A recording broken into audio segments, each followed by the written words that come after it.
नमस्कार। केंद्रीय विद्यालय संगठन क्षेत्रीय कार्यालय जबलपुर की ऑनलाइन क्लास में आप सभी का स्वागत है।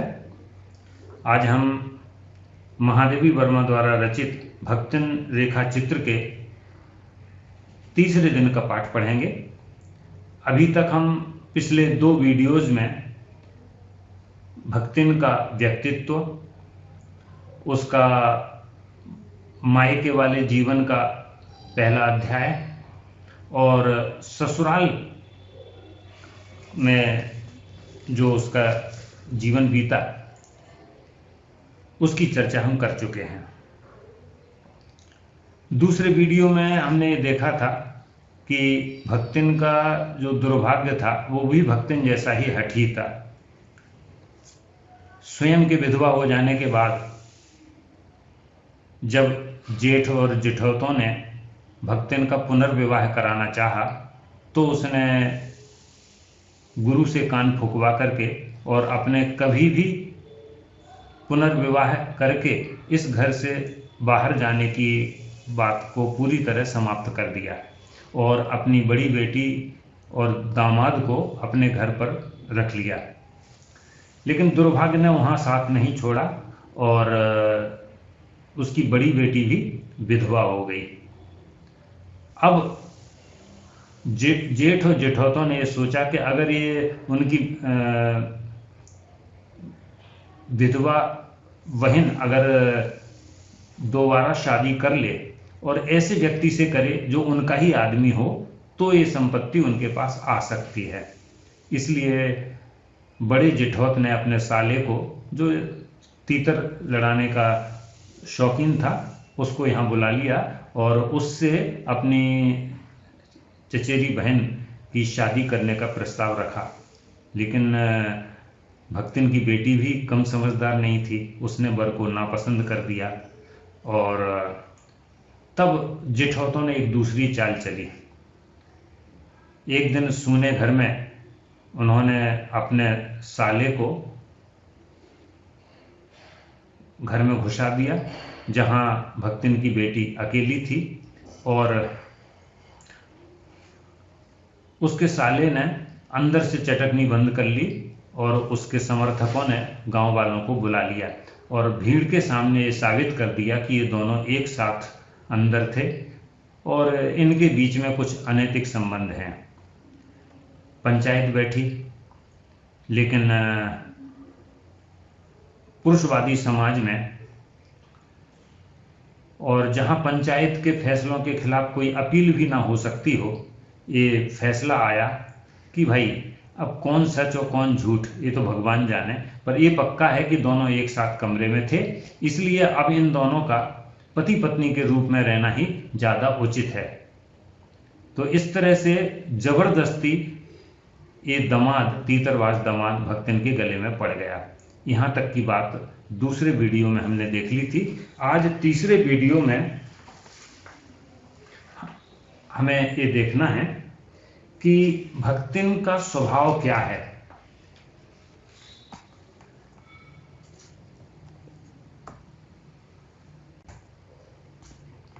आज हम अनुच्छेद क्रमांक 20 से लेकर के 30 तक के अनुच्छेदों का अध्ययन करने का प्रयास करेंगे।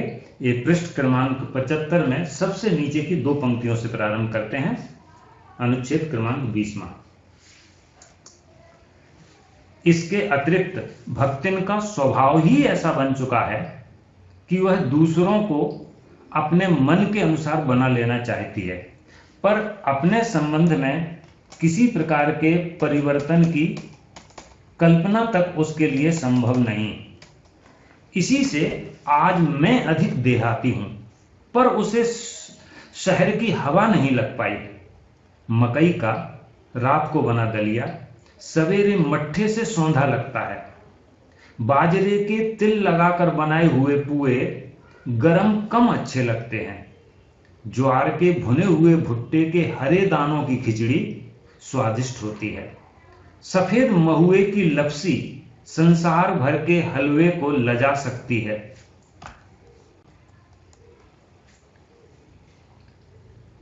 आदि वह मुझे क्रियात्मक रूप से सिखाती रहती है।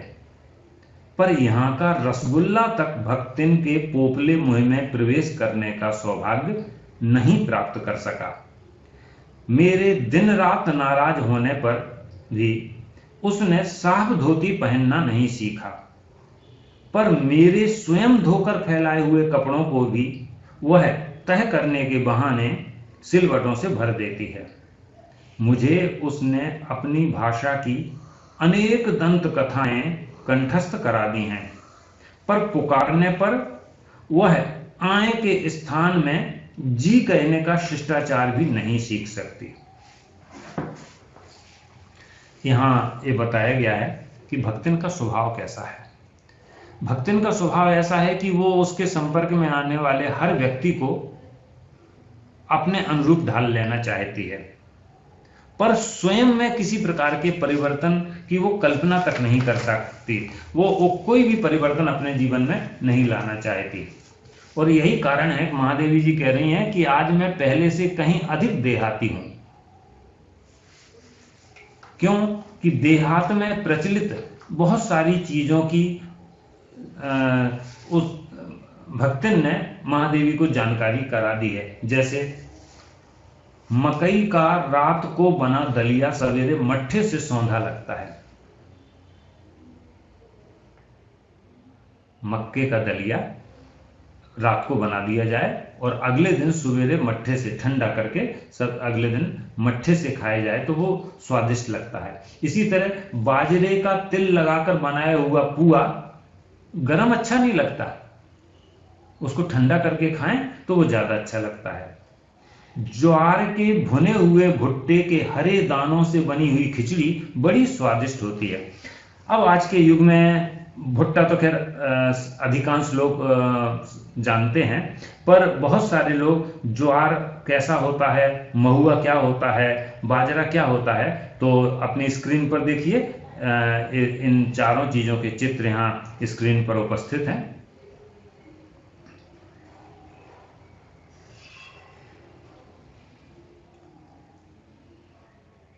ये सब चीजें भक्तिन ने खुद बना करके महादेवी जी को खिलाई। इस तरह से देहात में प्रचलित चीजों की जानकारी महादेवी जी को हुई और वो बहुत अधिक पहले से बहुत अधिक देहाती सी बन गई। पर भक्तिन को शहर की जरा भी हवा नहीं लगी। यहां का प्रसिद्ध रसगुल्ला भक्तिन के मुंह में प्रवेश तक नहीं कर पाया। इसी प्रकार वो जैसे गांव में प्राय लोग गंदे वस्त्र पहनते हैं, 10-15 दिन में एक आध बार उसमें साबुन लग गया तो बहुत है, तो वो उसने गंदे कपड़ों को भी साफ करके पहनना अच्छे से नहीं सीख पाया। और यहां तक कि वो जो महादेवी वर्मा अपनी स्वयं की धोती धो करके डालती हैं तो उसको भी वो तह करने के बहाने और ज्यादा सिलवटों से भर देती है। भक्तिन अपनी देहाती भाषा बोलती है, इसके कारण महादेवी जी की भाषा में भी वो बहुत सारे शब्द भक्तिन के मुंह से जो बार बार उच्चरित होते हैं और सुनने में आते हैं, वो उनके शब्दकोश में जुड़ गए हैं। और भक्तिन स्वयं महादेवी जी के बार बार कहने के बावजूद भी पुकारने पर वह जी कहना नहीं सीख पाई। अभी भी वह आए कह करके ही अपना उत्तर देती है। अगला अनुच्छेद देखिए, 21वां अनुच्छेद। भक्तिन अच्छी है यह कहना कठिन होगा, क्योंकि उसमें दुर्गुणों का अभाव नहीं। वह सत्यवादी हरिश्चंद्र नहीं बन सकती, पर नरोवा कुंजरोवा कहने में भी विश्वास नहीं करती।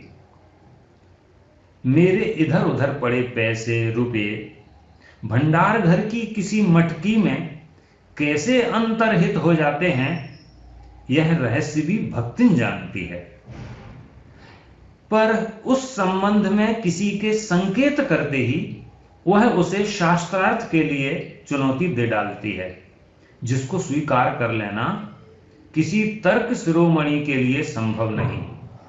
ये उसका अपना घर ठहरा रुपया पैसा जो इधर उधर पड़ा देखा, संभाल कर रख लिया। क्या ये चोरी है? उसके जीवन का परम कर्तव्य मुझे प्रसन्न रखना है। जिस बात से मुझे क्रोध आ सकता है उसे बदल कर इधर उधर करके बताना, ये क्या झूठ है? इतनी चोरी और इतना झूठ तो धर्मराज महाराज में भी होगा, नहीं तो वे भगवान जी को कैसे प्रसन्न रख सकते और संसार को कैसे चला सकते? यहां भक्तिन की कुछ चारित्रिक कमजोरियों को बताया कि माने भक्तिन में कोई अवगुण नहीं है ऐसा कहना कठिन है। वो हर प्रकार से अच्छी है ये बात सही नहीं है, क्योंकि उसमें बहुत सारे दुर्गुण हैं। पहली बात तो ये कि वो सत्यवादी हरिश्चंद्र नहीं बन सकती, अर्थात वह झूठ बोलती है, लेकिन वो ऐसा सच बोलने में भी विश्वास नहीं रखती कि नरो वा कुंजरो वा। अब इसका क्या मतलब है? नर यानी होता है मनुष्य और कुंजर का मतलब होता है हाथी। ये जो श्लोकांश है ये महाभारत के एक श्लोक का टुकड़ा है। उसकी कहानी क्या है वो मैं आपको बताता हूं संक्षेप में कि द्रोणाचार्य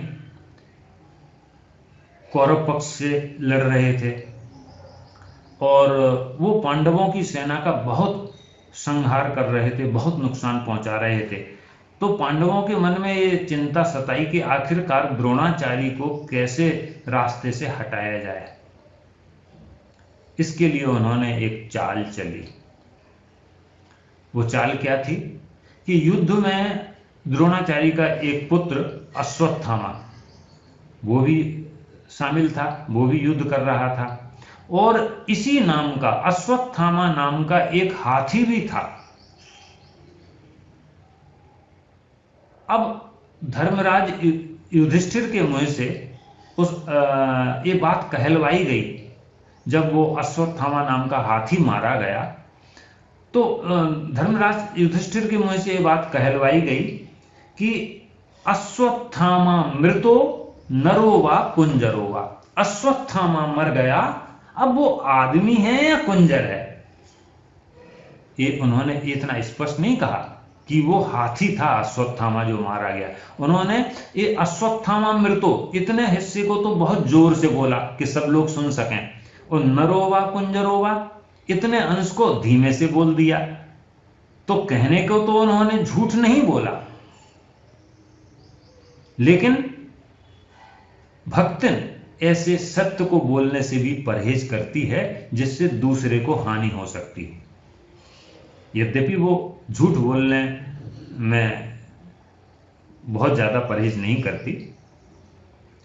दूसरा उदाहरण उसके दुर्गुणों का ये बताया कि महादेवी जी अपने जेब में से कभी कुछ पैसे बचे इधर उधर रख दिए, तो उन पैसों को वो उठा करके किसी कोठरी में, किसी मटकी वगैरह में रख देती है छिपा करके, और वो पैसे कहां गए इस रहस्य को केवल भक्ति नहीं जानती है।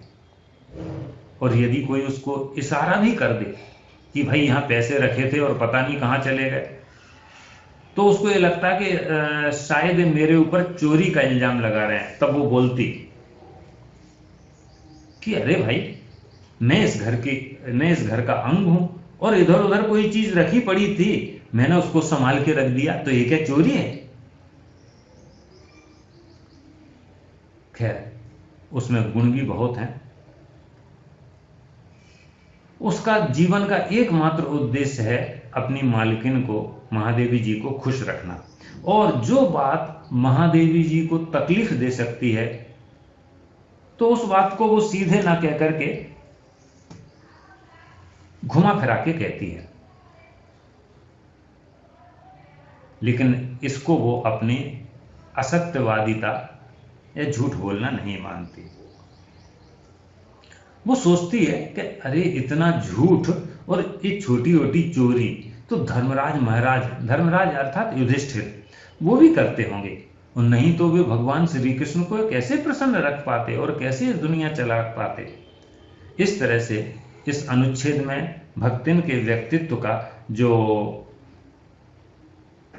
कमजोर पक्ष है उसे यहाँ बताया गया है। अब हम अगला अनुच्छेद पढ़ते हैं, 22वां अनुच्छेद।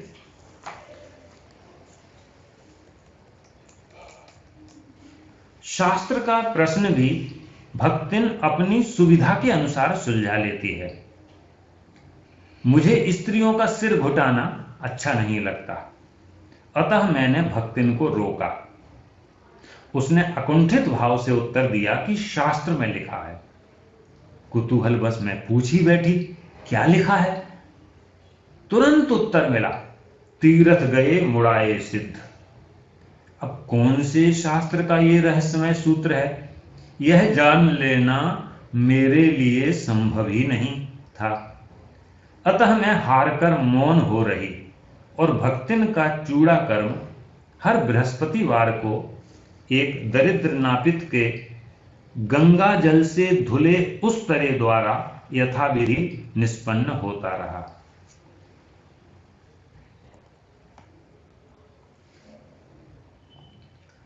देखिए, अब भक्तिन की एक और यहाँ विशेषता बता रहे हैं कि वो तर्कशील है और शास्त्रों के भी कोई प्रश्न है तो वो अपनी सुविधा के अनुसार सुलझा लेती है। भक्तिन का व्यक्तित्व, जैसे पाठ के प्रारंभ में बताया कि उसके सिर मुड़ाए हुए, उसने सिर मुड़ाया हुआ था, घुटमुंडी कर रखी थी। तो महादेवी जी को औरतों का ये सिर घुटाना अच्छा नहीं लगता, तो उन्होंने भक्तिन को रोकना चाहा कि भक्तिन, ये तुम हर 10-15 दिन के अंदर हर सप्ताह अपने सिर को घुटवा लेती हो, ये अच्छा नहीं लगता है, बंद करो इसको। तो उसने तुरंत उत्तर दिया कि तो शास्त्र में लिखा है। तब उनको लगा, भाई क्या लिखा है शास्त्र में? तो भक्तिन ने तुरंत उत्तर दे दिया बिना संकोच के, तीर्थ गए मुड़ाए सिद्ध। ये जो सिद्ध होते हैं, साधु होते हैं, वो तीर्थ जाते हैं और सिर मुड़ा लेते हैं। ऐसा कह करके उसने उत्तर दे दिया। अब ये कौन से शास्त्र का सूत्र है, ये जान लेना महादेवी जी के लिए संभव नहीं था। अर्थात ये किसी शास्त्र का कोई वाक्य है नहीं। महादेवी जी ने बहुत सारे शास्त्र पढ़ रखे थे, बहुत ज्ञाता थी, लेकिन ये चीज उनके देखने में कहीं नहीं आई थी। आखिरकार महादेवी जी चुप रह गईं और वो हर बृहस्पतिवार को, हर गुरुवार को एक गरीब नाई के द्वारा गंगा जल से धुले उस तरे द्वारा अपना सिर घुटवाती रही। यानी हर बृहस्पतिवार को एक गरीब नाई के द्वारा वो अपना बाल साफ करवा लेती थी सिर के, और उसमें भी सुरक्षा का कोई भी इंतजाम नहीं, बस गंगा जल से धुल गया और वो सारा पवित्र हो गया, उसमें कोई अब समस्या नहीं। इस तरह से वो अपना चूड़ा कर्म यानी सिर घुटाने का कार्य हर बृहस्पतिवार को निरंतर करती रही। अब अगला अनुच्छेद है 23वां अनुच्छेद।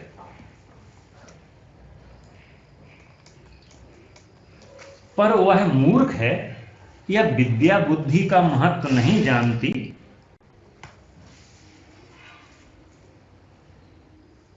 यह कहना असत्य कहना है।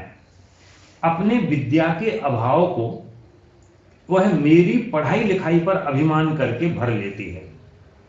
एक बार जब मैंने सब काम करने वालों से अंगूठे के निशान के स्थान पर हस्ताक्षर लेने का नियम बनाया, तब भक्तिन बड़े कष्ट में पड़ गई, क्योंकि एक तो उससे पढ़ने की मुसीबत नहीं उठाई जा सकती थी, दूसरे सब गाड़ीवान व दाइयों के साथ बैठकर पढ़ना उसकी वयोवृद्धता का अपमान था। अतः उसने कहना प्रारंभ किया, हमारे मालकिन तो दिन रात किताबियन में गड़ी रहती है, अब हमहू पढ़े लागब तो घर गृहस्थी कौन देखी सुनी।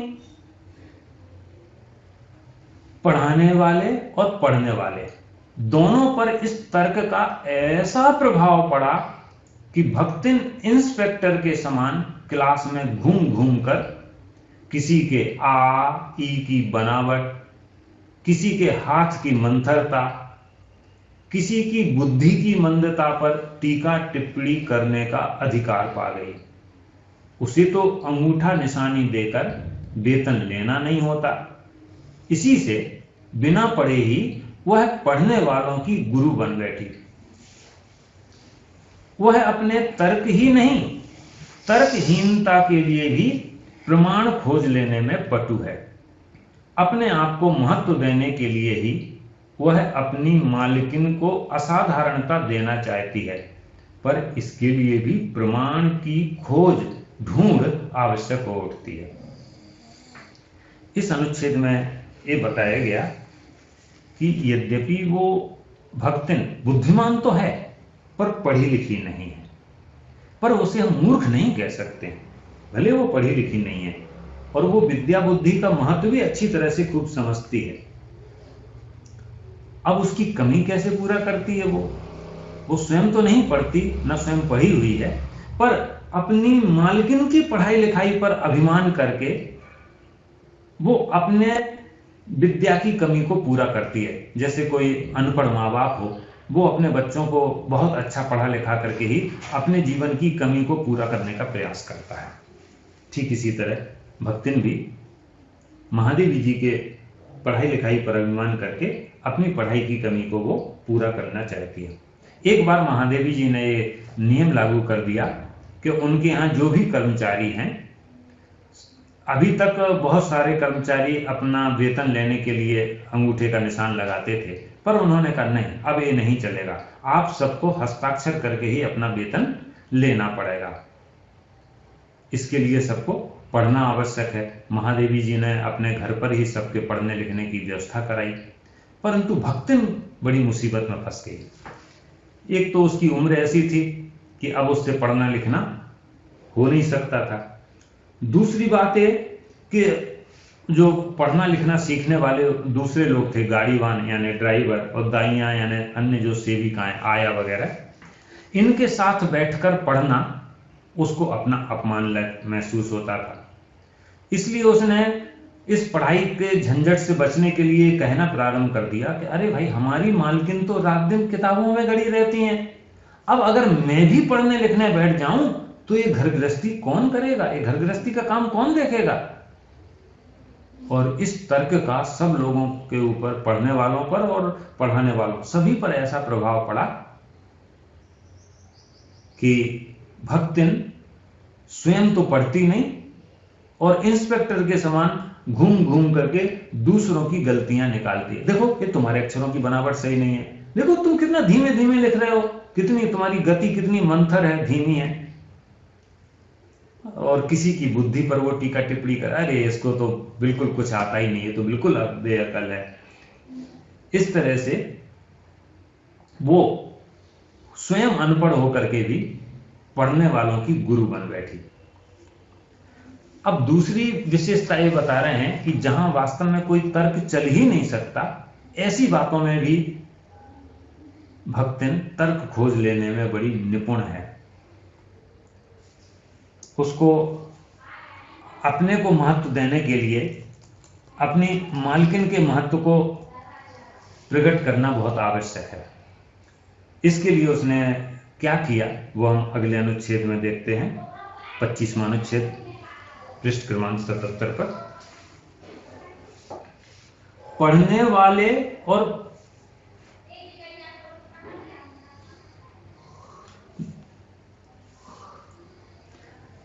जब एक बार मैं उत्तर पुस्तकों और चित्रों को लेकर व्यस्त थी, तब भक्तिन सबसे कहती घूमी, वो बिचारी यू तो दिन रात काम में झुकी रहती हैं और तुम पचे घूमती फिरती हो, चलो तनिक हाथ बटाए ले।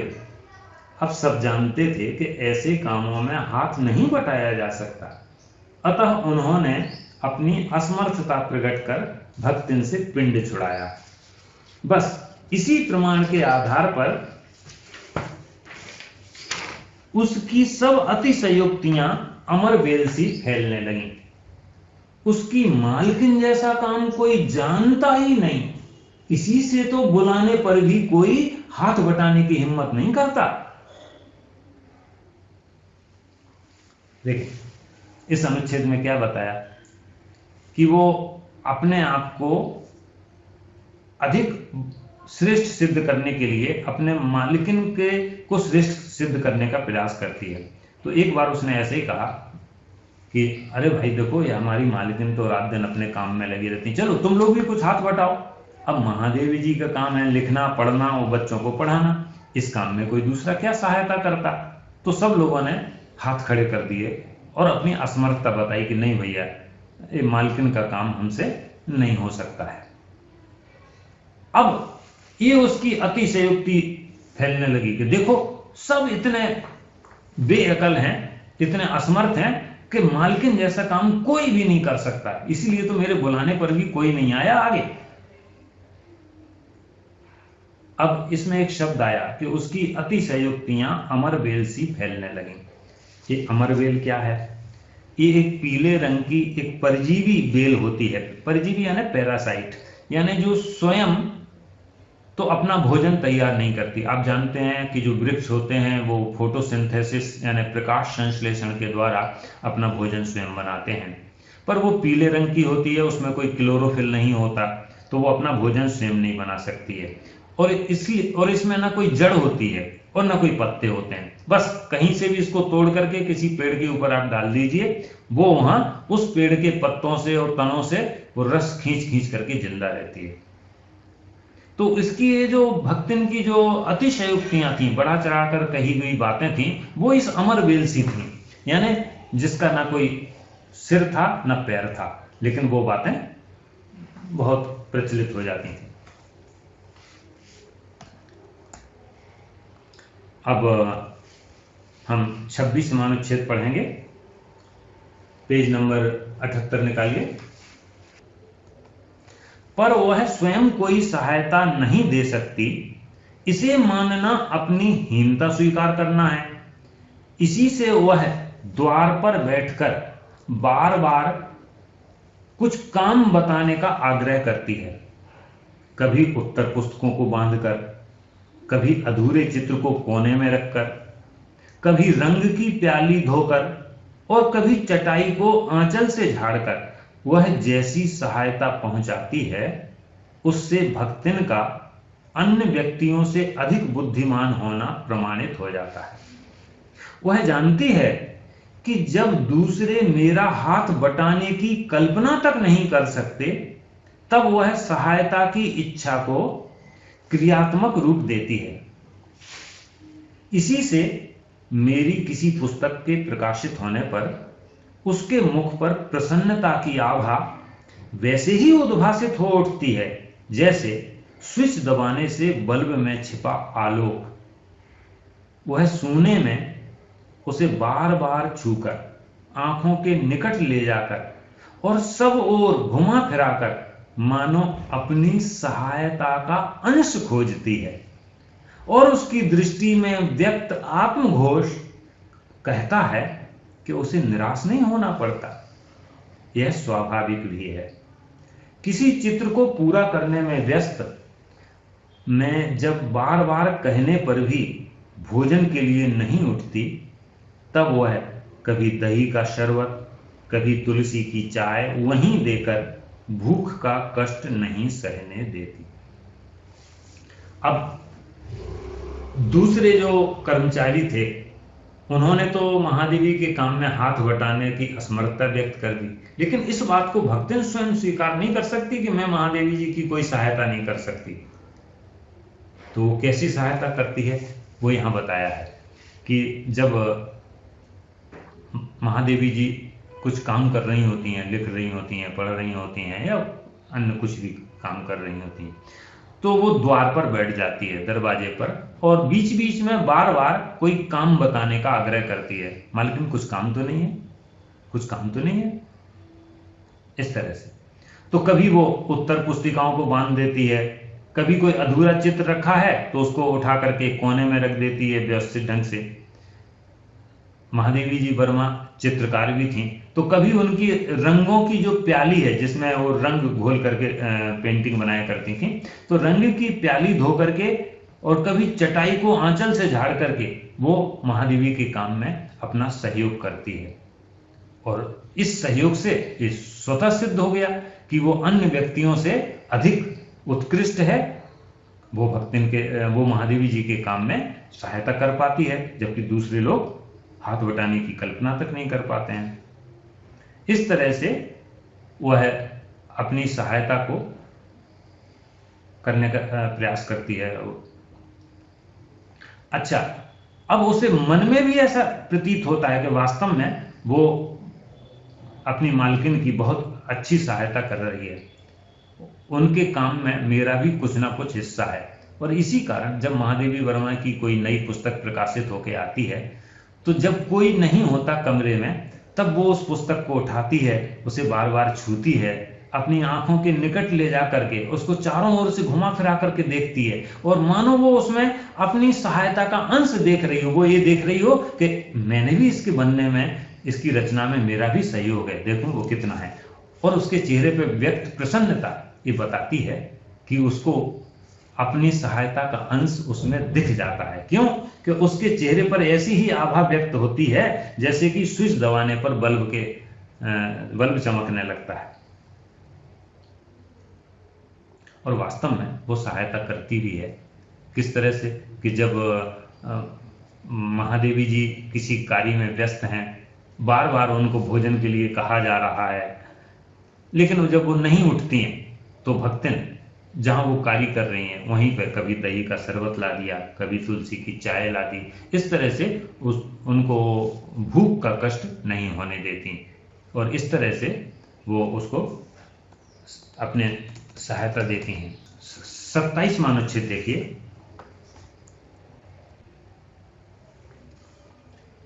दिन भर के कार्यभार से छुट्टी पाकर जब मैं कोई लेख समाप्त करने या भाव को छंदबद्ध करने बैठती हूं, तब छात्रावास की रोशनी बुझ चुकती है। मेरी हिरनी सोना तख्त के पैताने फर्श पर बैठकर पागुर करना बंद कर देती है। कुत्ता बसंत छोटी मचिया पर पंजों में मुख रखकर आंखें मूंद लेता है, और बिल्ली गोधूली मेरे तकिए पर सिकुड़कर सो रहती है। पर मुझे रात की निस्तब्धता में अकेली न छोड़ने के विचार से कोने में दरी के आसन पर बैठकर बिजली की चकाचौंध से आंखें मिचमिचाती हुई भक्तिन प्रशांत भाव से जागरण करती है। वह ऊँगती भी नहीं, क्योंकि मेरे सिर उठाते ही उसकी धुंधली दृष्टि मेरी आंखों का अनुसरण करने लगती है। यदि मैं सिरहाने रखे रैक की ओर देखती हूं, तो वह उठकर आवश्यक पुस्तक का रंग पूछती है। यदि मैं कलम रख देती हूं, तो वह स्याही उठा लाती है, और यदि मैं कागज एक ओर सरका देती हूं, तो वह दूसरी फाइल टटोलती है। यहां भक्तिन के अपनी स्वामिनी के प्रति, महादेवी जी के प्रति कैसी समर्पणता का भाव है, ये दिखाया गया है। जब महाविद्यालय का दिन भर का कार्यभार समाप्त करके महादेवी जी घर लौटती हैं, और घर में कोई लेख वगैरह लिखने का या उसको पूरा करने का भाव लेकर के, या किसी कविता को छंदबद्ध करने का मन बना करके वो जब वो बैठ जाती हैं, तब तक छात्रावास की रोशनियां बुझ चुकी होती हैं। और इनके घर में बहुत सारे पालतू पशु थे। एक हिरनी थी जिसका नाम था सोना। तो वो हिरनी सोना तख्त के पैताने माने जिस तरफ हम पैर रख करते हैं, उधर तख्त के पैताने की तरफ फर्श पर बैठ करके पागुर करना बंद कर देती है। पागुर करने का मतलब है, ये जो पशु लोग होते हैं, ये पहले तो अपना खा लेते हैं, जल्दी जल्दी में अपना पेट भर लेते हैं। इनके दो पेट होते हैं। तो पहली बार में तो इन्होंने थोड़ा बहुत चबाया, पूरा नहीं चबाते हैं, और उसको पेट में रख लेते हैं। बाद में वो अपने पहले पेट से एक एक हिस्सा निकाल करके फिर आराम से चबा करके फिर वो दूसरे पेट में पहुंचाते हैं। ये पशुओं की भोजन की पद्धति है पचाने की। तो जो इनकी हिरणी है सोना, वो तख्त के पैताने साइड पर फर्श पर बैठ करके पागुर करना बंद कर देती है। पागुर करना यानी जुगाली करना। और कुत्ता है पालतू, जो कुत्ता, उसका नाम था वसंत, वो भी मचिया पर पंजों में मुख रख करके अपनी आंखें मूंद लेता है, वो भी सोने लगता है। और इनकी पालतू बिल्ली गोधूली, वो तकिए पर सिकुड़ करके सो जाती है। अब सुनसान रात है, निस्तब्धता छा गई है, लेकिन महादेवी सोच अकेली न रह जाएं। महादेवी को वो भक्तन अकेला नहीं छोड़ना चाहती, इसलिए वो कोने में एक दलीप का आसन लगा करके उस पर बैठ जाती है और शांत भाव से जागती रहती है। वो ऊँगती भी नहीं। क्यों? कि जैसे ही महादेवी जी ने सिर उठाया तो उसकी जो धुंधली दृष्टि है, भक्तिन की धुंधली दृष्टि, वो महादेवी जी की आंखों का अनुसरण करने लगती है। वो ये देखती है कि महादेवी जी किस तरफ देख रही हैं और अंदाज लगा करके वो उठ करके उसी चीज को उठा लाती है। जैसे किसी पुस्तक का वो रंग पूछती है। अब आप पूछेंगे रंग क्यों पूछ रही है? अरे भाई, वो पढ़ी लिखी नहीं है, वो पुस्तक का उसमें छपा हुआ नाम देख करके नहीं ला सकती, इसलिए वो रंग से पहचानती है पुस्तकों को। कौन सी पुस्तक? अरे वो लाल जिल्द वाली या हरी जिल्द वाली, इस तरह से। तो वो पुस्तक का रंग पूछती है। अगर लेखिका कलम रख देती है तो फिर वो स्याही उठा लाती है, उसको लगता है कि शायद स्याही खत्म हो गई है। अगर वो लेखिका कागज एक तरफ खिसका देती हैं तो वो दूसरी फाइल टटोलती है कि क्या अब उस फाइल का काम खत्म हो गया, अब क्या दूसरी फाइल चाहिए क्या? इस तरह से वो हर काम में सहायता करने का प्रयास करती है। अब 29वां और 30वां अनुच्छेद देखिए। बहुत रात गए सोने पर भी मैं जल्दी ही उठती हूँ और भक्तिन को तो मुझसे भी पहले जागना पड़ता है। सोना उछल कूद के लिए बाहर जाने को आकुल रहती है। बसंत नित्य कर्म के लिए दरवाजा खुलवाना चाहता है और गोधूली चिड़ियों की चहचहाहट में शिकार का आमंत्रण सुन लेती है। महादेवी जी वर्मा अपने बारे में बता रही हैं कि वो जल्दी सो के उठ जाती हैं, भले ही वो रात को देर तक काम करती रही हों तो भी प्रातः वो समय पर ही उठती हैं। अब जब महादेवी जल्दी उठती हैं तो भक्तिन को तो उससे भी पहले उठना ही पड़ेगा। क्यों? कि सोना हिरणी वो उछल कूद के लिए बाहर जाने को व्याकुल रहती है। वसंत इनका जो कुत्ता है पालतू, वो भी नित्य कर्म के लिए, फ्रेश होने के लिए घर का दरवाजा खुलवाना चाहता है। और जो गोधूली बिल्ली है, बाहर भोर होते ही पेड़ों पर चिड़ियों की चहचहाट छा जाती है, तो गोधूली को लगता है कि मेरा शिकार मुझे बुला रहा है, तो वो भी बाहर जाना चाहती है। इसलिए भक्तिन को तो महादेवी जी से पहले उठना ही पड़ता है। और 30वां अनुच्छेद देखिए। मेरे भ्रमण की भी एकांत साथिन भक्तिन ही रही है। बदरी केदार आदि के ऊंचे नीचे और तंग पहाड़ी रास्तों में जैसे वह हट करके मेरे आगे चलती रही है, वैसे ही गांव की धूल भरी पगडंडी पर मेरे पीछे रहना नहीं भूलती। किसी भी समय कहीं भी जाने के लिए प्रस्तुत होते ही मैं भक्तिन को छाया के समान साथ पाती हूं।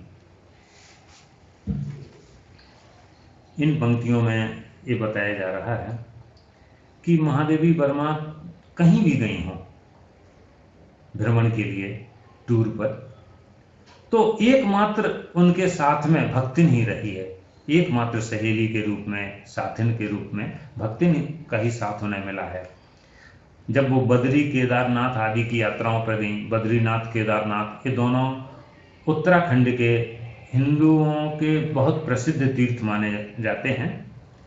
अब ये पहाड़ी स्थान है, पहाड़ी तीर्थ स्थल हैं, तो यहाँ की जो रास्ते हैं वो बहुत ऊंचे नीचे और तंग हैं। अब आजकल तो वहाँ बॉर्डर रोड ऑर्गेनाइजेशन है, जो बीआरओ है, उसने बहुत अच्छी अच्छी सड़कें बना दी हैं और ऊपर तक बद्रीनाथ तक वाहन जाने लगे हैं, बसें भी जाने लगी हैं। लेकिन महादेवी जी के समय में ऐसा नहीं था। पहाड़ी रास्ते, कच्चे रास्ते हुआ करते थे हैं, और उन ऊंचे नीचे और तंग पहाड़ी रास्तों से उन जाना पड़ता था। तब वह भक्तिन हमेशा आगे आगे जिद करके महादेवी जी से आगे आगे चलती रही। कारण, यदि कोई कष्ट है, कोई समस्या है, तो वो पहले उस समस्या का सामना भक्तिन स्वयं करे। ठीक इसका विपरीत, जब वो गांव की धूल भरी पगडंडियों पर जाती, यानी किसी ग्रामीण क्षेत्र में जाती, तो फिर वो पीछे रहना नहीं भूलती। क्यों? कि सेवक का धर्म मालिक के पीछे पीछे चलना है, उनका अनुसरण करना है, ऐसा सोच करके वो पीछे चलती। और महादेवी जी ने ये हमेशा पाया कि जब भी वो कहीं जाने के लिए तैयार हुई, तो भक्तिन को उन्होंने अपनी छाया के समान साथ में पाया। जैसे मनुष्य की छाया कभी साथ नहीं छोड़ती, भक्तिन ने महादेवी का साथ कभी नहीं छोड़ा।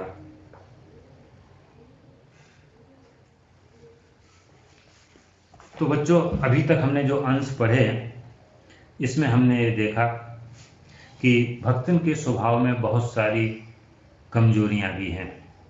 पहली तो वे कि वो सत्यवादी हरिश्चंद्र नहीं बन सकती, वो झूठ काफी बोलती है।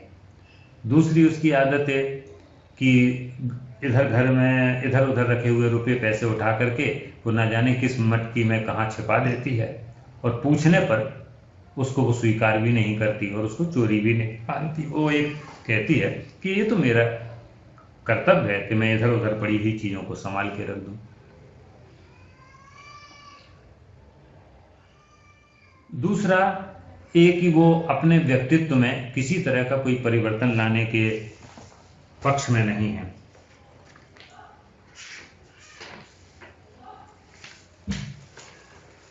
वो दूसरों को तो अपने अनुसार ढालना चाहती है, पर स्वयं अपने अंदर कोई परिवर्तन नहीं लाना चाहती है।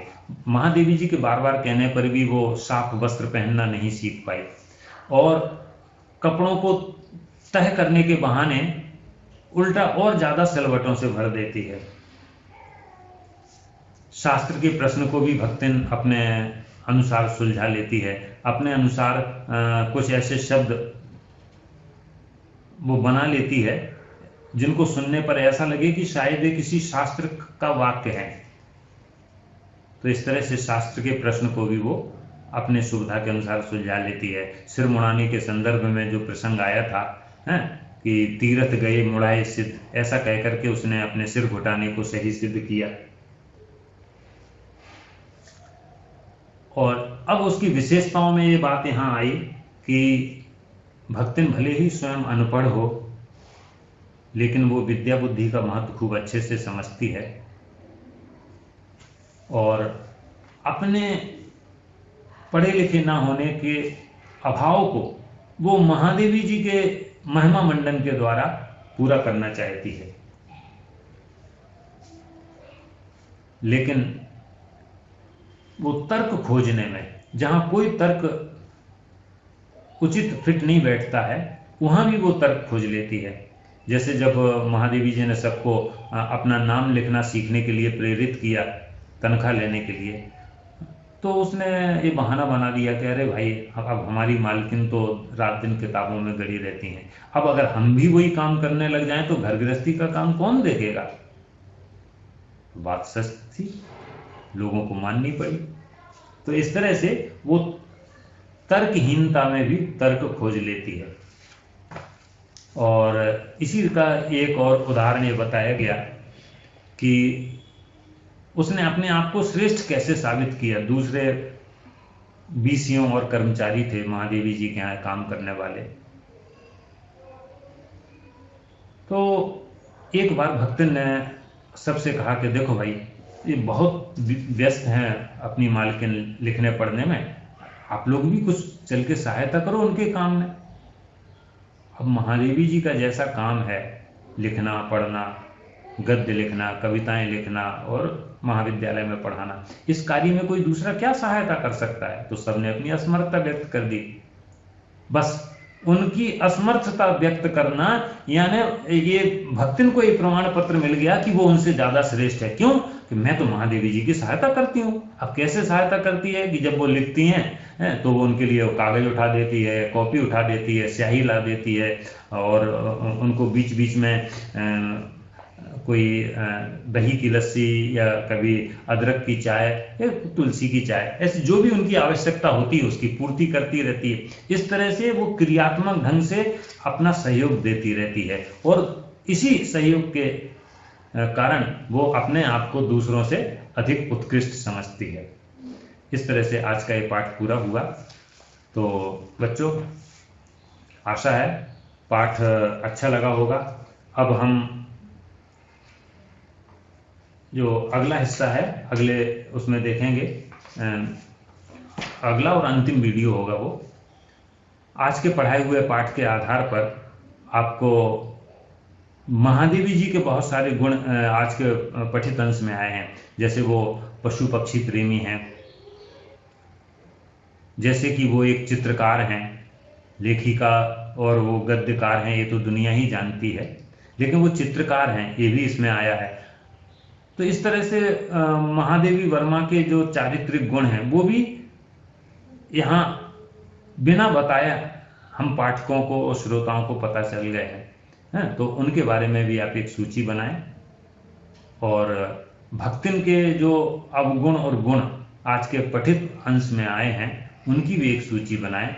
यह एक गृह कार्य है, और एक गृह कार्य आप अपने अपने विषयाध्यापक को दिखाएं। धन्यवाद।